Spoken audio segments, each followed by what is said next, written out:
अस्सलाम वालेकुम, नमस्कार, सत श्री अकाल एंड गुड इवनिंग। दोस्तों कैसे हैं आप? आई डू होप आप सब अच्छे होंगे जी। ये आप दोस्तों के कुछ कमेंट्स आए हुए हैं जी हमारे यूट्यूब चैनल के ऊपर। मैं उनका जो है एक एक करके उसके ऊपर रिप्लाई देता जाऊंगा। एंड डिस्क्लेमर इसका ये है कि it's not a legal advice. मैं यहाँ पे आपको लीगल एडवाइस नहीं देता हूँ। लीगल एडवाइस के लिए मैं ऑलवेज़ यही कहता हूँ कि मेरे पास आना चाहें, you are most welcome. Otherwise जो भी आपका लीगल मैटर हो, आप किसी भी लॉयर के पास जाके कानूनी तौर पे लीगल एडवाइस लेने के बाद जो है अपना काम किया करें। हमारा मेन ऑफिस जो है वो ब्रैडफर्ड में है जी, लेकिन इसके अलावा जो है वीकेंड के ऊपर मोस्टली थर्सडे फ्राइडे या सम टाइम फ्राइडे और सैटरडे को जो है हमारा जो बर्मिंघम ऑफिस है मैं वहाँ पे भी मिलता हूँ अपॉइंटमेंट के बाद जो है। चलिए ये जो पाकिस्तान में ये जो डॉक्टर वाला इंसिडेंट हुआ है जी, ये कोई अपना कोई हॉस्पिटल का था, एमबीबीएस डॉक्टर है, क्वालिफाइड डॉक्टर है। और वो सुनने में यही है कि वो काफ़ी फेमस भी था। उसकी जो नाजेबा हरकत जो थी उसके ऊपर ये मैंने पहले एक वीडियो अपलोड की थी, तो वहाँ पे किसी ने मैसेज किया हुआ है। उन्होंने कहा जी कि यूरोप की तरह सख्त सज़ाएं और सबूत बनाई जाएं और फिर सज़ाएं भी दी जाएं। उसके हवाले से है कि जी कि जैसे डॉक्टर जो है वो अरेस्ट तो हो चुका है, तो उसके हवाले से किसी ने कहा है जी कि सख्त सज़ाएं होंगी तो इस तरह के लोग जो हैं बाज आएंगे। फिर किसी और का भी मैसेज है, ये इमाम खालिद साहब हैं, उन्होंने कहा जी कि shame on this doctor.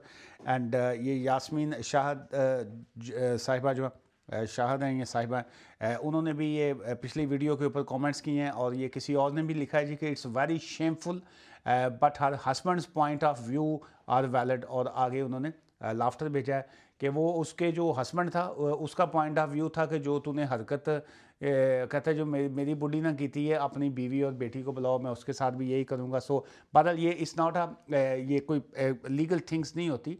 Legally तौर पे तो उसका ये काम बनता था जो कि उस तरह की इंसिडेंट के बाद वो पुलिस को इन्फॉर्म किया जैसे उसने किया है। और आगे अब कानून का काम ये बनता है और एफआईआर में जो दर्ज किया गया है और उसके बाद एविडेंस, और अगर सज़ा मिलती है, वाकया ही पनिशमेंट ऐसे लोगों को मिलती है, तो बहुत से लोगों को जो है वो फिर सीख मिलती है कि वो इस तरह की जो है चीज़ें वो ना करें जी। ये अच्छा, ये सैफुर रहमान साहब ने लिखा जी, hi sir, I have a settled status and I would like to apply for a British citizenship. Can I apply 1 month before completing 12 months period with settled status? जी बिल्कुल, आप 28 डेज जो है, अब मुझे चूँकि आपके केस का नहीं पता और आई डोंट नो कि आपका अगर सारी चीज़ें आपकी कंप्लीट हैं तो इसमें आपने जैसे लिखा कि 1 मंथ पहले मैं क्या अप्लाई कर सकता हूँ। The answer is yes. बिल्कुल आप 1 मंथ पहले जो है आप अप्लाई कर सकते हैं। और अगेन ये जो B1 इंग्लिश का है वो भी आपके लिए कंपलसरी है, और लाइफ इन द यूके जो है वो भी आपके लिए जो कंपलसरी है जी, करना पड़ता है जी। एंड एक और क्वेश्चन है जी, sir how long unmarried partnership should be? जो है ये जो अनमैरिड पार्टनर होता है इसका जो मिनिमम टाइम फ्रेम है दैट्स 2 ईयर्स। जो है आपने 2 साल के लिए जो है आपने अपनी एविडेंस को दिखानी होती है। और एविडेंस के हवाले से बहुत से लोग कंफ्यूज होते हैं कि जी के एविडेंस में क्या होता है कि जी के 2 ईयर्स जो है हमने अनमैरिड है। वो इट कुड बी एनीथिंग। जो है आप आपके बिल्स हो सकते हैं, आपका जो घर का जो टेनेंसी एग्रीमेंट है, if you are living together, वो हो सकता है।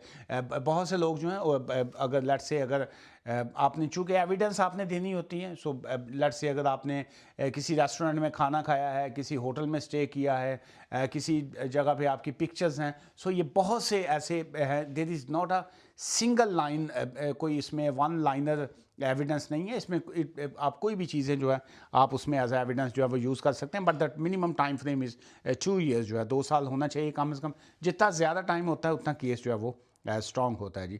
सर मेरे अंकल की यूके में एक कंपनी है, उन्होंने मुझे विज़िट वीज़े पे स्पॉन्सर किया है, तो क्या मैं वहाँ सेटलमेंट के कोई चांसेस हैं? अगर कोई पॉसिबिलिटी है तो बता दीजिएगा, या ये भी बता दीजिए कि वो मेरे विज़िट वीज़ा वर्क वीज़ा में कन्वर्ट करवा सकते हैं या नहीं। सर मेरा रिप्लाई ज़रूर दीजिएगा। लें जी हसीब साहब, आपके सवाल का मैंने जवाब दे दिया। विजिटर वीज़ा के ऊपर आके कोई भी शख्स जो है वो अपना वीज़ा जो है उसको स्किल्ड वर्कर वीज़ा के ऊपर चेंज नहीं कर सकता। विजिटर वीज़ा का मतलब है कि आप आइए, अपने चाचा जी को मिलिए, अपने अंकल को कहिए कि मैंने लंदन ब्रिज लै जा, मैनू अपना जिथे जिथे वो जहाँ पे भी वो आपके रहते हैं आप उनके साथ जाइए, ट्रैवल कीजिए, खाने खाइए। उनकी कंपनी है, उनके सारे मामलात हैं, तो सिर्फ विजिटर वीज़ा पे आप हॉलीडे कर सकते हैं, विज़िट कर सकते हैं। हाँ, उनकी चूँकि कंपनी है, आप आइए उनसे मिलने के बाद उन्हें कहिए कि उस कंपनी के ऊपर जो है आपका स्किल्ड वर्कर वीज़ा जो है वो वहाँ पे निकालें। जब वो आपका वीज़ा निकल आए तो उसके बाद आपको बैक होम वापस जाना पड़ेगा। बैक होम वापस जाने के बाद आपको री एंटर होना पड़ेगा ऑन स्किल्ड वर्कर वीज़ा। तो एक सॉलिड एविडेंस बन सकती है ताकि वो आपके वीज़े में फ्यूचर में दिक्कत ना है। बट इन शॉर्ट ये है कि आप इनसाइड द कंट्री जो है उस वीज़ा के ऊपर आप स्विच नहीं कर सकते जी।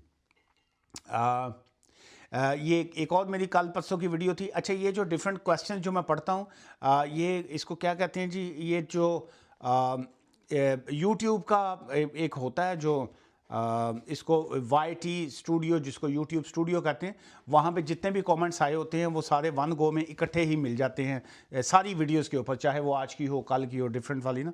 सो इस वजह से ये डिफरेंट वीडियोस के ऊपर जो क्वेश्चन है मैं उसको जो है मैं रीड कर रहा हूँ जी। अच्छा, ये एक और इसी हवाले से था। ये जो मैंने कल एक शॉर्ट वीडियो की थी, उसमें शॉर्ट वीडियो में ये था कि जैसे यूके का पहले प्लान था कि रवांडा में जो है असाइलम सीकर्स को, फेल्ड असाइलम सीकर्स को वहाँ पे भेजा जाएगा। तो एक नई जो है एक डिबेट स्टार्ट होने को है। अब आई डोंट नो कि उसका फ्यूचर क्या होता है। उसमें ये है कि क्या ये कोसोवो जो है ये इसके साथ रशिया के साथ एक इस्लामिक स्टेट है गालबन, मुझे इसका एग्जैक्ट कोसोवा का इतना अंदाज़ा नहीं है, लेकिन यह है कि वो सुनने में यही है कि वो एक न्यू कंट्री, न्यू तो खैर नहीं, लेकिन ये है कि बूमिंग कंट्री है। वहाँ की इकोनॉमी और काफ़ी चीज़ें जो हैं वो बेटर जा रही हैं और इकोनॉमी के हवाले से और सेफ्टी एंड सिक्योरिटी के हवाले से भी काफ़ी पॉजिटिव है। सो वहाँ पे इनका ये प्लान है। उसकी जो PM साहिबा हैं वो आके इनकी मुलाकात हुई है और उसमें उनको एक प्रपोज़ल दी गई है कि जो फेल्ड असाइलम सीकर हैं, जिनके केसेस में कुछ नहीं बचा और इनकी सारी अपील्स वगैरह एग्जॉस्ट हो चुकी हैं, और अगर आप उनको रीलोकेट करना चाहें तो उन्होंने ऑफ़र किया है कि कोसोवा जो है वो वहाँ पे आप मूव कर सकते हैं जी। ये कुछ दोस्तों ने तारीफ़ के मैसेज भी किए हुए हैं जी। जैश दीप जी ने लिखा है, पाजी you are great and share your great experience. जी बहुत शुक्रिया आपका जी, आप लोग देखते हैं और आपका शुक्रिया। एक और वीडियो थी जी, वो बड़ी इंटरेस्टिंग थी और उस पे मैंने कुछ वीडियोस ऐसी होती हैं जिस पे बड़ा ज़बरदस्त किस्म का मैंने निचोड़ उसका निकाला होता है। जैसे वो वीडियो थी वो ये कि असाइलम क्या होता है, 1951 का जो जिनेवा कन्वेंशन है वो क्या है और उस पे जो है क्या क्या चीज़ें होती हैं। सो कुछ तो होती हैं चीज़ें, ये जो आपके जैसे सवालात हैं मैं इस पे क्विकली जवाब दे रहा हूँ। कोई थोड़ा या नाल हंस लिया, कोई पंजाबी जी कोई जुगत मारती हैं। बाकी कई वीडियोस होती हैं जिस पे मैंने बाकायदा रिसर्च करके उसको बाकायदा आपके सामने रखा होता है और वहाँ पे जो है कई फजूल किस्म के जो हैं लोग भी आ जाते हैं। जैसे अब वो जिनेवा कन्वेंशन वाली जो वीडियो थी कि असाइलम क्या होता है, उसकी ग्राउंड्स क्या होती हैं, आप असाइलम कैसे क्लेम कर सकते हैं, वहाँ पे एक भाई साहब का एक सवाल था, भाई तो नहीं कहना चाहिए, जाहल किस्म के किसी शख्स का था। मैंने डिलीट नहीं किया, रिमूव नहीं किया। कहता जी कभी कोई काम की गल भी कर दिया करो, ਇਹਦੇ 'ਚ की पॉइंट तो ही दसिया हूँ, पता नहीं वो केड़ा अपना पॉइंट कढ़ना चाह रहे सी। वो एक कानून है 1951 का, जिनेवा कन्वेंशन क्या होता है, असाइलम जो है वो ह्यूमन राइट्स के हवाले से उसकी क्या अहमियत है, ये एक टॉपिक था जिसके ऊपर बात की थी। और वो ये जैसे आज की वीडियो है इसमें मैंने कई फजूल बातें की हैं। इस वाली वीडियो के ऊपर अगर कोई शख्स लिख दे कि जी के कोई काम की गल कर लिया करो तो मनन चाहती है, लेकिन उस वीडियो के ऊपर से मुझे लगता है वो उस बंदे ने ग्रज कढ़ी अपनी, कोई गुस्सा नहीं होता। जैसे उसने उस वीडियो के बाद हो सकता है हमारे ऑफिस से रब्ता किया हो मेरे ना फ्री च गल करने वास्ते, ऑफिस वालों ने कहा होगा भाईजान कंसल्टेशन की फीस है, उन्हें कहा मैं गुस्सा तो फिर कॉमेंट्स के उत्ते ही कढ़ांगा, और मैं कितने कढ़ सकना। चलिए, अच्छा ये एक और क्वेश्चन है जी इसी हवाले से, जो पाकिस्तान का जो ये उन्होंने कहा है कि जी जो डिपोर्ट होके पाकिस्तान आएंगे उनको जो है हम अरेस्ट करेंगे, FIR देंगे और उनको 5 ईयर्स के लिए उनका पासपोर्ट वगैरह जो है वो बैन करेंगे। और उसके ऊपर बहुत से लोगों के मैसेज थे and I am really shocked के लोग जो हैं न्यूज़ पूरी क्यों नहीं सुनते और वो चीज़ों को पढ़ते क्यों नहीं हैं। अब वो उसमें ये कहीं नहीं है कि जी के अगर कोई यूके से वीज़ा उसका कैंसिल होकर डिपोर्ट होके आएगा तो हम उसको गिरफ़्तार करेंगे, FIR देंगे, या कोई यूरोप से आएगा तो हम उसको ये करेंगे। उन्होंने ये कहा है, गवर्नमेंट ने, मोहसिन नकवी साहब ने, इंटीरियर मिनिस्ट्री ने, तलाल चौधरी साहब ने और पूरी जो उनकी टीम है। सो जो चीज़ें गवर्नमेंट की अप्रिशिएटेड होती हैं उसको अप्रिशिएट करना चाहिए। उन्होंने कहा है कि आप सऊदीया में जाते हैं उम्रे के दौरान, हज के दौरान, वहाँ पे आप भीख मांगते हैं, जाके बैगिंग करते हैं, और जो मुलगदा नाम ख़राब होता है, इसमें कोई शक नहीं है कि जब आप वहाँ पे पकड़े जाते हैं तो वहाँ पे आता है जी ये बैगिंग जेडे मंगन दैन ने फ़कीर जो हैं ये कहाँ से आए हैं, ये फ़ुकरे जो हैं ये पाकिस्तान से आए हैं। और वहाँ पे तो आपको पता है फिर वो बहुत से लोग चोरी में इन्वॉल्व हैं, बहुत से लोग और चीज़ों में जो इन्वॉल्व हैं। सो वो लोग जब डिपोर्ट होके आएंगे उनके ऊपर ये कानून है।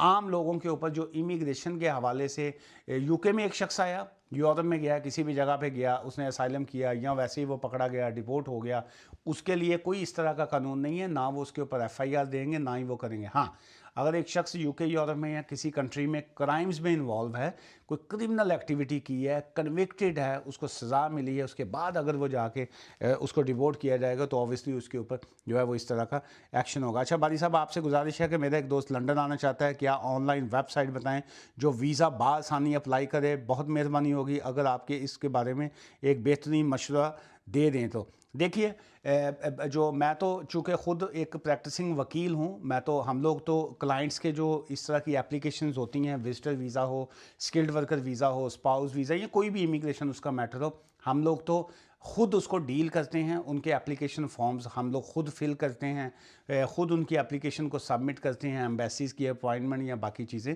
हम लोग ख़ुद करते हैं। तो ये जो दोस्त या बाकी जो लोग आपके अप्लाई करना चाह रहे होते हैं, चूँकि गवर्नमेंट के पोर्टल्स होते हैं, हर एक का एक अपना डिफरेंट, चूँकि हम लोग उन चीज़ों में इतना इन्वॉल्व होते नहीं हैं। हम जो वकील हैं, जो हम लोग अपना, मतलब मैं अगर अपनी बात करूं, हम लोगों ने एक अपना पोर्टल क्रिएट किया होता है, वहाँ पे हमारे अपने एप्लीकेशन फॉर्म जो हैं गवर्नमेंट की साइड से हमने अपने रखे होते हैं, ताकि वो वहाँ पे कोई गलती की गुंजाइश, निश्ता जिसको कहेंगे, गलती की गुंजाइश ना हो सके। हम अपने फॉर्म्स वगैरह फिल कर रहे होते हैं।